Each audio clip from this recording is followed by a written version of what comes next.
감사합니다.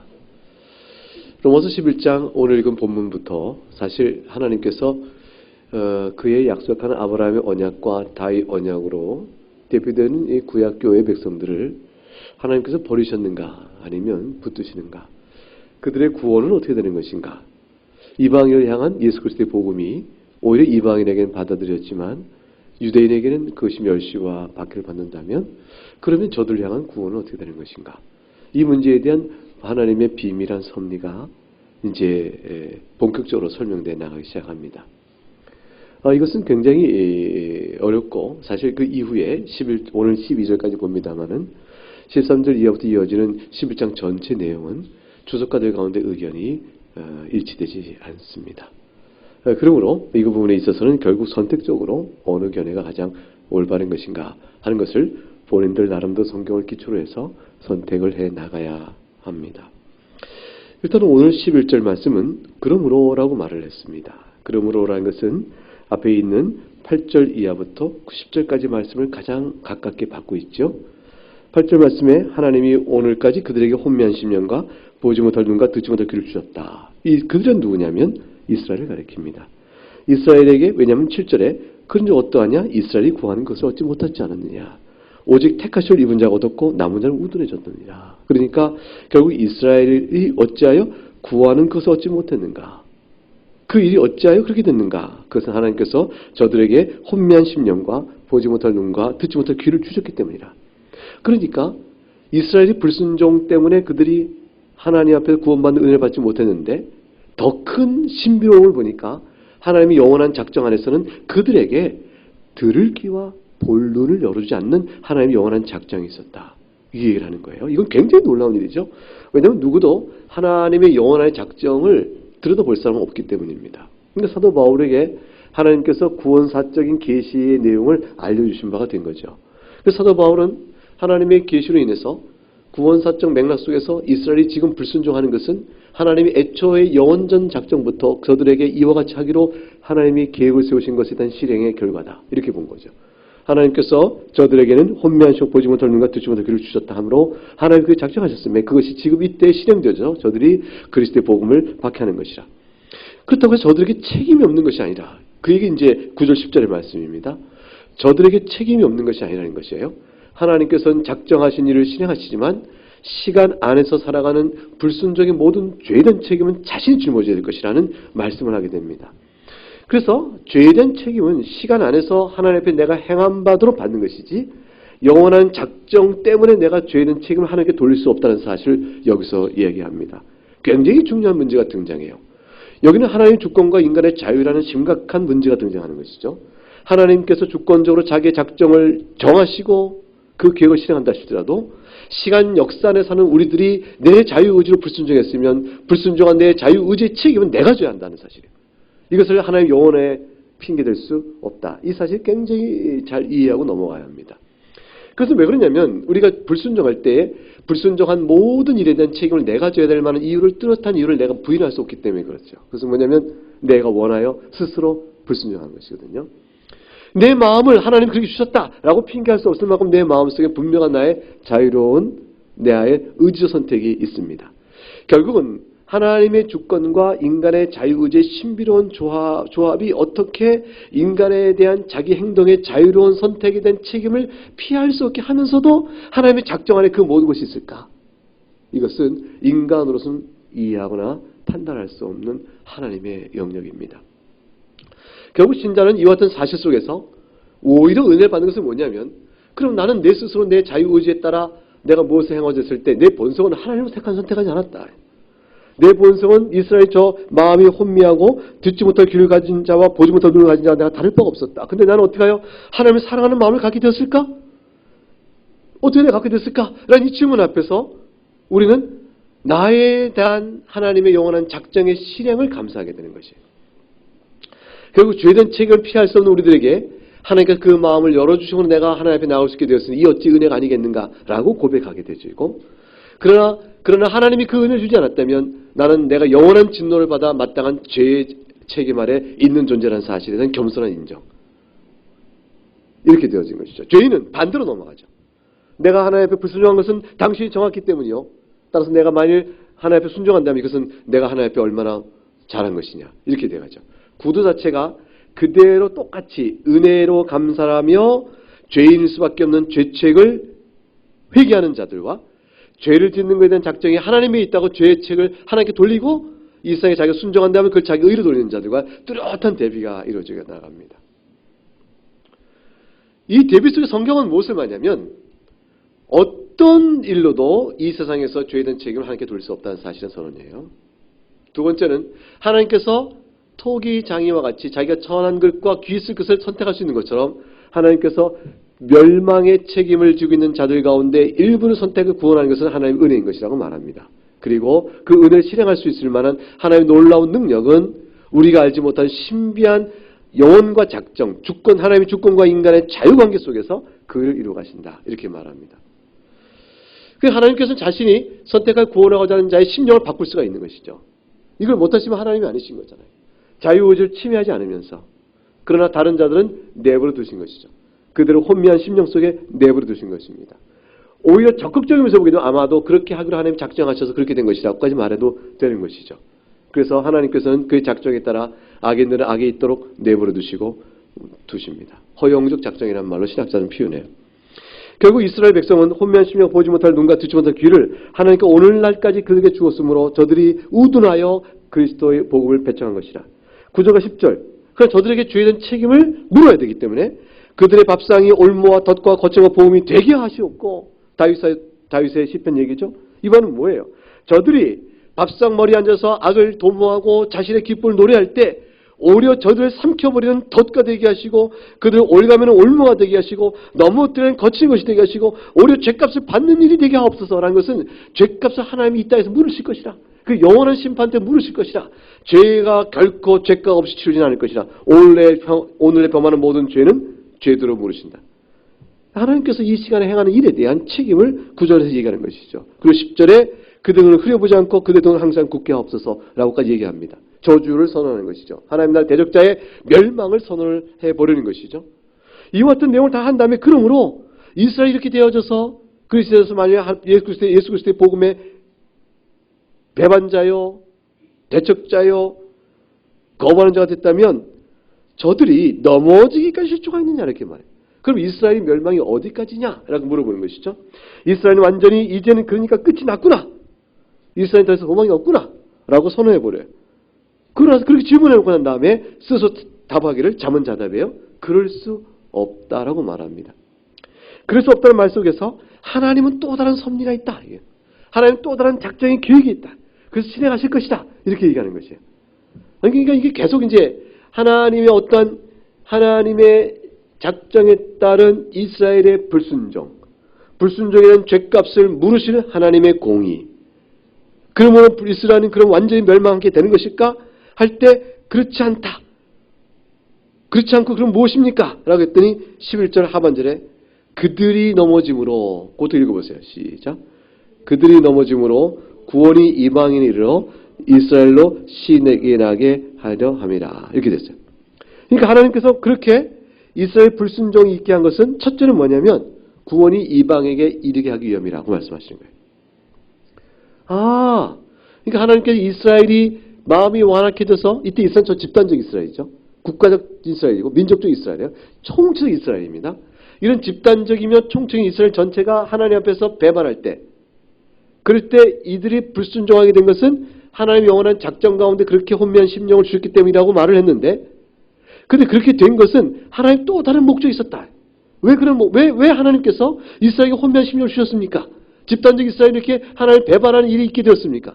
이들이 언약의 백성 아닙니까? 라고 물을 때 하나님은 또 다른 목적이 있었어요. 그 또 다른 목적은 뭐냐면 이방인에게 구원이 미치게 하기 위함이에요. 우리를 구원하시기 위함. 이방인에게 구원이 미치게 하기 위하여 하나님이 그러셨느니라. 그러니까 이방인에게 구원이 있게 하여 집단적이며 총체적인 이스라엘이 불순종하도록 하게 하셨으니 그러므로 이방인에게 구원이 미친 이후에도 그 일을 실행하시는 일을 이루어 가시는 그 과정 안에서 이스라엘이 영영 무너져 구원을 못 받는 일까지 내쳐지는 것은 아니다. 이렇게 얘기한 것이죠. 그러니까 이스라엘 불순종은 이방인의 구원을 주기 위한 것이다. 그 목적을 위한 만큼 불순종한 것이다. 집단적 이스라엘이 그러나 그것을 전부 다 끝은 아니다. 그 말씀합니다.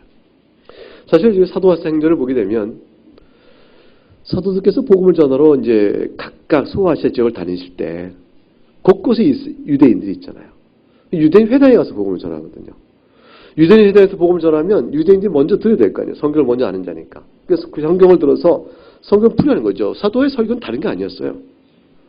사무엘하 7장의 내용이 무엇이냐, 또 시편 60편 내용은 뭐냐, 23편의 내용은 뭐냐, 22편은 뭐냐, 시편 2편은 뭐냐, 시편 110편은 뭐냐, 시편 16편은 뭐냐, 19편은 뭐냐, 전부 그리스도와 관련된 얘기. 이사야서 9장은 무엇이고 7장은 무엇이고 이런 얘기 전부 들어서 성경을 풀이하여 예수 그리스도께서 구약이 예언하신 그 메시아임을 성경으로 논증하는 게 설교였죠. 그걸 들으면 저들이 마음에 성경의 가르침을 듣고 깨달아 나와야 할 터인데 비방하여 사도를 돌로 치고 저주하니까 결국 사도가 그들에게서 몸을 피합니다.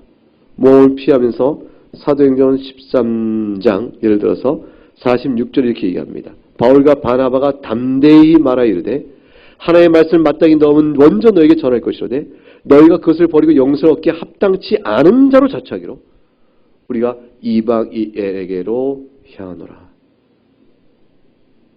그들이 불순종함으로 이방인에게로 향하노라. 하나님께서 따라서 저들을 넘어지게 하신 것은 이방인에게로 복음이 전하도록 하신 하나님의 계획의 실행이었다. 그래서 이방인에게 복음이 전해집니다. 이걸 전하면서 사도들은 뭐냐면 예수 그리스도의 그 명령을 기억합니다. 그게 지상 명령이죠. 마태복음 28장에 나와 있는 대로 땅 끝까지 복음을 전하라. 이 말씀이 기억나는 것이에요. 그리고 이사야서에서 나온 대로 너를 이방의 빛으로 삼아 땅 끝까지 구원 얻게 하려고 한다. 라는 말씀이 또 기억나는 것이죠. 이 말씀은 예수님께서 직접 생전에 다 자신에게 적용해야 할 말씀이거든요. 그거를 듣고 영생을 주기로 작정한 자는 이방인이건 유대인이건 다 믿을 것을 믿고 누구에게도 복음을 전하는 일이 벌써 나가게 되어집니다. 민족적 차별이 깨지기 시작하는 것이에요. 그래서 이스라엘 백성의 불순종은 구속사적 경륜에서 이제 구약교회가 아니요 신약교로 넘어지면서 신약교회는 민족의 차별이 없고 남녀의 차별이 없으며 주인이나 노예의 차별이 없고 모든 차별이 다 무너진 그런 일들이 나타나게 되느니라. 그 중에 가장 결정적인 게 뭐겠어요? 아브라함의 피의 혈통, 아브라함의 혈통에 따라 구약교회를 견고하게 세워왔던 그 철벽을 무너뜨리는 일인데 그 무너뜨린 일에 하나님께서 실행하시는 경륜은 이스라엘의 불순종을 사용하신 거예요. 하나님께서 이스라엘 불순종을 사용하여 이방인의 복음이 가게 하신 것이에요. 그러면 이방인의 복음을 전하기 위해서 이스라엘을 완전히 멸망할 때까지 하나님 완전히 버리신 거냐? 이런 이방 구원 목적을 위하여 이스라엘을 버리셨다. 이렇게 얘기가 되는 것인가? 이런 생각이 들 거 아니겠어요? 이방인을 구원하기 위하여 이스라엘을 버리신 것인가? 라는 질문 앞에 그럴 수 없는 이라고 다시 나오는 것이에요. 그것은 무엇입니까? 그러면 11절 하반절에 구원이 이방에 이르러 그 다음 나온 문장에 이스라엘로 시기나게 하려 함이라. 여기 또 다른 하나님께서 세우신 작정 위에 작정이 있어요. 목적 위에 목적이 있어요. 그게 뭐냐면 이스라엘을 완악하게 만듭니다. 그리고 복음이 이방인에 전해지게 합니다. 근데 이방인의 복음 전하는 것은 그 자체가 최종적이며 확정적 목적이 아니에요. 이것을 끝나는 목적이면 이방인의 복음을 전하게 하여 완악해진 이스라엘을 버리면 되는 것이죠. 그런데 그것이 아니고 이방인의 복음을 전한 다음 전해진 이방인들 안에 미쳐진 하나님 나라의 평강과 위로와 기쁨을 보고 이스라엘 백성들이 시기가 나는 거예요. 아니 저거는 우리가 아브라함부터 약속받았던 바로 그 하나님 나라 아닌가. 우리 조상 때로부터 우리가 믿어왔던 하나님께서 우리를 사랑하여 우리에게 주고자 하는 구원의 영광이요 빛 아닌가. 저들이 이걸 누리는가 라고 말하면 이스라엘이 가운데 시기가 나게 하는 거예요. 이 시기는 긍정적 시기예요. 이 시기가 남으로 인해서 이스라엘이 예수 앞에 나오게 하는 것이죠. 그래서 이방인의 구원을 수단으로 삼아 다시 이스라엘을 구원케 하시는 일로 하나님 쓰시고자 하는 목적이 있느니라. 이렇게 말씀합니다. 그게 이제 11절의 말씀입니다. 그러니까 하나님께서 갖고 있는 구원사의 경륜에 이 단계 위에 단계 이어지는 일이 얼마나 특별한가 하는 걸 알 수가 있죠. 그래서 로마서 이제 그렇다면 이스라엘이 넘어지기까지 이게 넘어졌는데 이제 넘어졌다는 말은 10절에 9절에 밥상에 올무가 되어 덫과 거치는 것, 이 말씀이 이미 다윗이 얘기했던 그 내용이 그대로 적용된 거죠. 이스라엘이 비틀거려요. 완전히 멸망에 빠진 게 아니라 비틀거려 넘어집니다. 누가 넘어져? 이스라엘 누구냐? 아브라함의 육적 혈통 전부예요. 그런데 그 중에 안 넘어진 사람이 있죠. 이스라엘 백성 중에서. 누굴까요? 5절 말씀에 지금도 이 은혜 따라 택하심을 따라 남은 자가 있었다. 이 남은 자. 그의 4절에 방금 말씀하신 것처럼 바알의 무리군 7,000명 있어요. 이들은 넘어진 자가 아니에요. 그러니까 여기서 말하는 11절에 그들이 넘어지게 실족하느냐는 것은 이스라엘, 집단적 이스라엘이지만 집단적 이스라엘 가운데 예수 그리스도 복음을 듣고 넘어지지 않는 택함받은 남은 자가 있고, 그 다음에 택함받은 남은 자를 할지라도 그 당시에는 넘어졌으나 다시 돌이켜 회개하고 오는 남은 자가 있어요.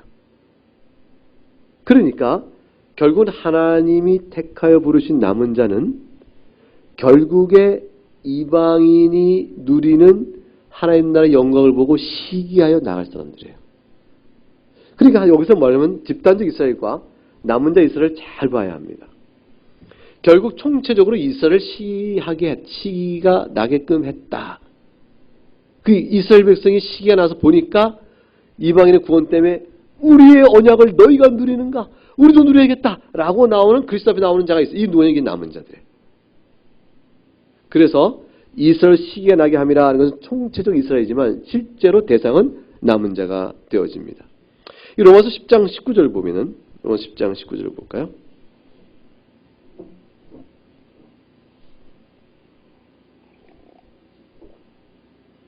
한번 읽어보겠죠. 19절 시작. 그러나 내가 말하노니 이스라엘이 알지 못하였느냐? 먼저 모세가 이르되 내가 백성 아닌 자로 너희를 쉬게 하게 하며 미련한 백성으로 너희를 노력게 하리라 하였고 에서 보듯이. 자, 이렇게 돼 있어요. 이 말씀 속에서 또 20절 말씀에 내가 나를 찾지 않은 자에게 찾은 바 되고 내게 묻지 않은 자에게 나타났느라, 이 말씀 나오죠. 이때 이 말씀을 두 개의 말씀을 이어보게 되면 실제로 여기서 내가 백성 아닌 너희를 쉬게 하고 미련한 백성으로 너희를 노력게 한다는 말씀은 실제로 이스라엘 백성에 대한 심판의 선언이에요. 내가 너희는 버리고 이방을 택한다. 이방을 도리어 사랑한다. 이런 말씀이거든요. 그리고 20절에는 이사야 말씀도 실제로 이거 심판의 선언이에요. 내가 나를 찾지 않은 자에게 찾은 바 되고 내게 묻지 않은 자에게 나타날 것이다. 이렇게 된 말씀을 인해서 실제로 21절에 순종하지 않고 거슬러 말하는 백성인 이스라엘에게 내가 종의 손을 벌렸다. 그러나 저들이 돌아오지 않았다. 이렇게 말할 때 이 이스라엘 백성은 총체적 이스라엘, 집단적 이스라엘이면서도 택함받지 않고 완악한 자들을 가리키는 거예요. 그런데 그런 데에 비해서 어떻게 11절에 넘어지게 실족하였느냐? 그럴 수 없다. 왜냐하면 그 중에는 너 이방인에게 이르러 이스라엘 시기나 돌아오는 자가 있다라고 할 때 이때 이스라엘 누구가 될까요? 결국은 이스라엘 가운데 남은 자가 되어집니다. 그러므로 다 같이 이스라엘이지만 이스라엘이 넘어졌다 할 때 다 같이 이스라엘이지만 그 중에 실제로 개인적으로 보게 되면 택함받지 못한 자들이고, 다 같이 이스라엘이 다 넘어지느냐? 그 중에 하나의 부르심 받은 자가 있다라고 말하면 다 같이 총체적으로 이스라엘이라고 묻히지만 그 중에 뭐가 남은 자가 되어집니다. 아브라함의 백성, 언약의 백성이라는 이름은 같이 두고 있지만 그 중에 운명의 결과는 완전히 달라지게 되어져 있는 겁니다. 로마서 9장 6절이 이제 그것을 설명하죠. 로마서 9장 6절. 로마서 9장 6절을 읽어보죠. 시작. 그러나 하나의 말씀이 폐하여진 것 같지 않도다. 이스라엘에서 난 그들이 다 이스라엘이 아니요. 그랬어요. 7절. 또한 아브라함의 씨가 다 그의 자녀가 아니라 오직 이스라엘에서 난 자라 네 씨라 불리리라. 이렇게 말씀하셨어요. 그러니까 실제 이스라엘이 다 이스라엘이 아니라 라는 말씀 속에 이미 뭐가 됩니까? 나눔이 있어요. 구분이 있는 겁니다. 이사야서 9장 6절에 가게 되면 우리가 이제 성탄 메시지 할 때 항상 보는 말씀, 이는 한 아기가 우리에게 낳았고 한 아들 우리에게 주신 바 되었는데 그 어깨는 정사를 메었고 그 이름은 교면자라 모사라 전능하신 하나님의 영존하신 아버지라 평강의 왕이라 할 것입니다. 이 아들로 인해서 주어지는 하나님 나라의 평강, 여호와의 열심으로 세우실 의와 평강의 나라, 그 나라가 약속된 나라가 예수 그리스도 안에서 실현되는 걸 바라보면서 이방인이 그걸 누리게 될 때 유대인 가운데 누가 그 나라를 사모하며 시기하게 될까요? 남은 자인 거예요. 남은 자인 거죠. 그러므로 이스라엘로 시기나게 함이라는 이스라엘은 집단적 이스라엘로 칭찬이지만 실제로 그 가운데 이것을 시기하는 사람은 이스라엘 백성 가운데 참 이스라엘 남은 자들이 되어집니다.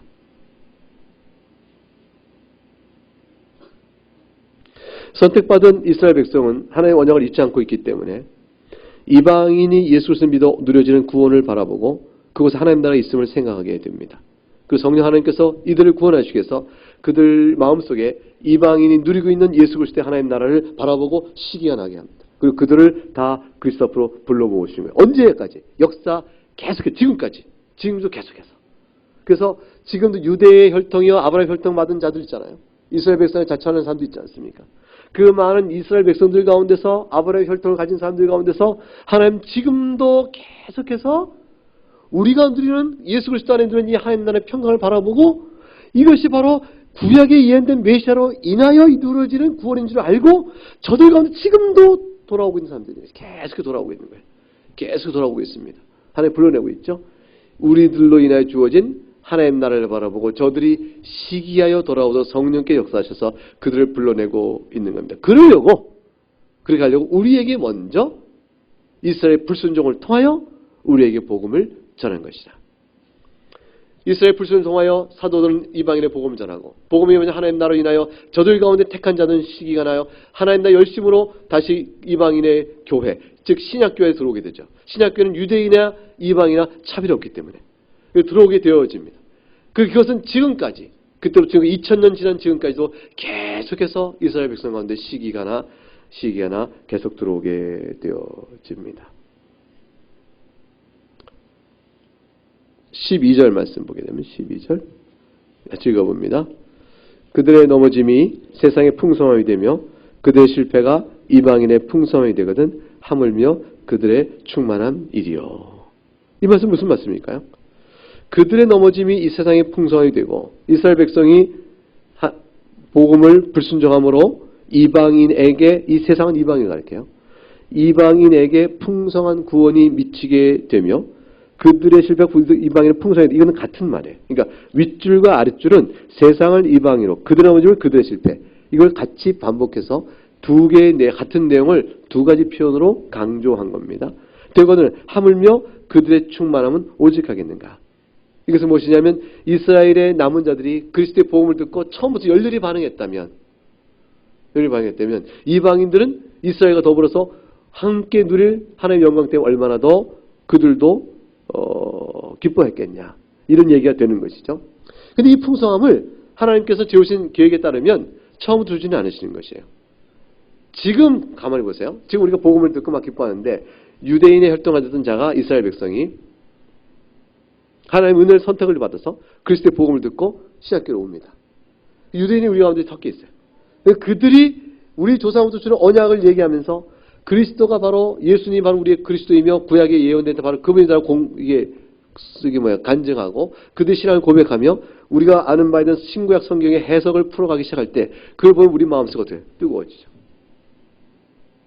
우리 이방인은 우리가 과연 하나님께서 유대인이나 이방이나 구약의 언약을 통하여 같은 예수 그리스도 안에서 우리를 하나로 묶으시는구나 라는 사실을 우리에게 보게 되어집니다. 그래서 마음이 기뻐지고 전 세계 어디나 예수 그리스도 복음을 증언하는데 주저함이 없게 되어지는 것입니다.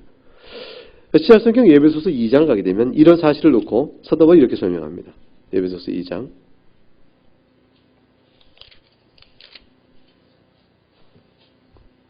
12절 말씀 보면 11절과 12절을 읽어보죠. 그러므로 생각하라. 너희는 그때 육체로는 이방인이요 손을 육체에 행한 할례를 받은 무리라 칭하는 자들로부터 즉 유대인이죠. 유대인으로부터 할례 받지 않은 무리다 이렇게 칭함받은 자라. 너희는 육체로 이방인이고 할례 받지 않은 무리라고 칭함받던 그런 자들이었다. 그때는 너희가 그리스도 밖에 있었고 이스라엘 밖에 사람이었다. 약속의 언약적 외인이요 세상에 소망이 하나도 없는 자다. 이게 이방인 우리의 처지였습니다. 13절에 이전 전에 멀었던 너희가 이제는 그리스도 예수 안에서 그리스도 피로 가까워졌느니라. 이제 너희가 그리스도 바깥에 있지 않고 그리스도 안에 들어오게 됐다는 것이에요. 그러니까 그는 우리의 화평이 되신지라 둘로 하나를 만드사 원수된 것 곧 중간에 막힌 날 자기 육체를 헐어버리셨으니 이제는 유대인이나 이방인이나 다 하나가 되어져서 세 사람을 이제 화평케 하시고 16절 이 둘을 한 몸으로 만드셨다. 그러므로 17절 먼데 있는 너에게도 평안이 주어진 것이요 갖고 있는 여도 평안이 주어졌으니 우리가 19절 외인도 아니요 나그네도 아니요 오직 성도들과 동일한 시민이요 하나의 권속이 된 사람이 사실에 있어서 이스라엘 남은 자들과 우리가 똑같다. 참 이스라엘과 우리는 똑같은 자가 되었다. 이방인 가운데 선택받은 자나 유대인 가운데 선택받은 자나 똑같이 그리스도 안에서 구약교회의 한계와 그 벽을 허물어버린 채 하나가 되어졌다. 이런 말씀이에요. 사실 구약교회 시대, 구약교회 시대 안에서도 이방인 가운데 택함받은 사람들은 하나님의 언약 백성이 될 수 있었어요. 그러나 그때 어떻게 했냐면 구약교회 이방인의 관례에 따라 할례를 받음으로 들어갔어요.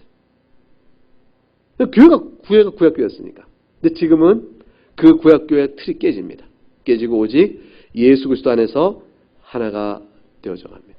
그리고 구약교회 유대인이나 신약교회 유대인이나 이방이나 택한 바자들은 그 구속사적 격려에서 그것이 다 벗겨진 채 이제 하나가 되어서 예수 그리스도를 모퉁이로 삼아 서로 건물로 성전을 지어가게 되어집니다.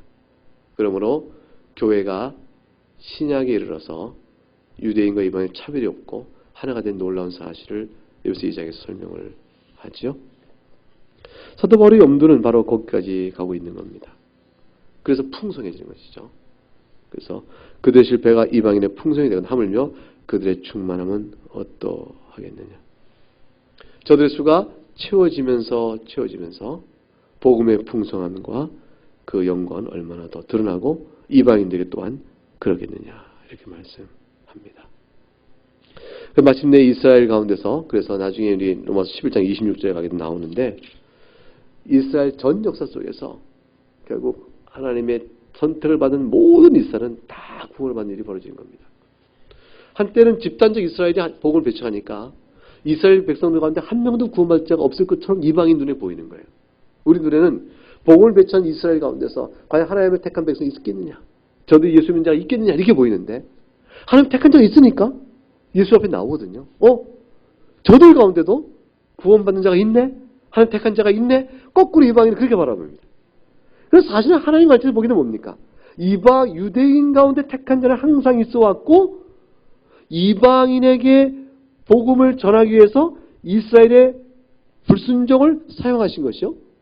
그래야 유대 이방인 가운데 일부를 선택한 자를 구원해 내시면서 다시 또 이스라엘 가운데 선택받은 자들 다시 구원에 이르는 이렇게 되어져서 서로가 그리스도와 하나가 되게 하는 교회를 세우신다 그 말이죠.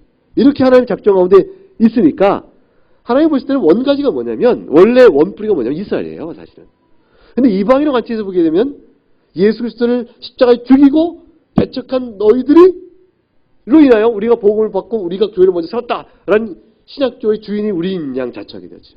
사실은 신약교회를 세우기에 하나의 쓰신 자는 전부 다 유대인 사도들인데 우리가 이방인이 교회 주인이고 이스라엘 가운데 과연 구원이 있겠냐 이런 식의 보고 있게 되는 거죠. 우리 눈이. 사도 바울이 그걸 경계합니다. 자만하지 말라. 이스라엘도 불순종하여 끊어진 것처럼 이방인들도 하물며 얼마나 잘 끊어지겠냐. 이 말씀 속에서 하나님 택하신 백성은 이스라엘 백성이나 이방인이나 택한 자들이 모여 교회를 구성하는 일은 실행에 차질이었다. 이제 그 얘기를 말씀하신 것이죠. 그래서 훗날에 지금은 이스라엘 가운데 구원받을 자가 없어 보여도 세월이 흘러 어느 때면 구원받을 자가 막 쏟아져 나오게 어떤 더욱 많이 나오게 그게 될 수 있겠죠. 마치 이스라엘 전체가 예수 믿는 듯이 달려오듯이 하나님께서 택한 자를 많이 둔 시대가 되어지면 이스라엘 가운데 개종의 숫자 어마어마하게 늘어나게 되겠죠. 어느 때는 택한 자가 적은 수가 있을 시대가 되어지면 그들 가운데 한 명도 구원한 적 없는 것처럼 보일 수가 있겠죠. 그러나 하나님이 주신 데는 시대마다의 택한 자들이 얼마나 어느 때 어느 지역에 어떻게 사는지를 우리는 모릅니다. 그러나 하나님이 이스라엘 향한 남은 자를 택한, 즉 하나님 선택한 자의 수는 충만하게 한 명도 잃어버림 없이 다 구원을 받을 것이라. 그래서 이스라엘의 남은 자들이 다 구원받는다고 했을 때 그 사실로 인하여 있어요. 이방인들의 남은 자, 이방인 가운데 선택받은 자의 구원받는 일은 얼마나 더 분명하게 드러나겠느냐. 이제 그 말씀을 하는 거죠. 그래서 오늘 본문 속에는 결국 우리에게 어떤 일을 가르쳐 줍니까? 하나님께서는 그의 작전 가운데 놀라운 구속사적 경륜 가운데서 그 일을 이루가시면 실수가 없으시다. 이걸 말씀해 줍니다. 그리고 설령 집단적 이스라엘이 다 폐역하여 한 명도 구원받을 자가 없을 것 같으더라도 하나님은 남은 자를 구원하시듯이 만약 주님 다시 오실 때까지 이 교회 안에 믿음을 바로 견지하는 사람, 다시 말하면 성경대로 믿는 사람이 희소해 보일 때라도 그래도 하나님께서는 그들을 구원하시는 일에 결코 실수가 없으시다라는 말씀입니다. 그럼 우리를 향한 하나님의 구원, 오늘 우리에게 주시받은 믿음은 결코 사라질 믿음이 아니에요. 이 믿음으로 구원받는 약속이 취소될 일이 아닙니다.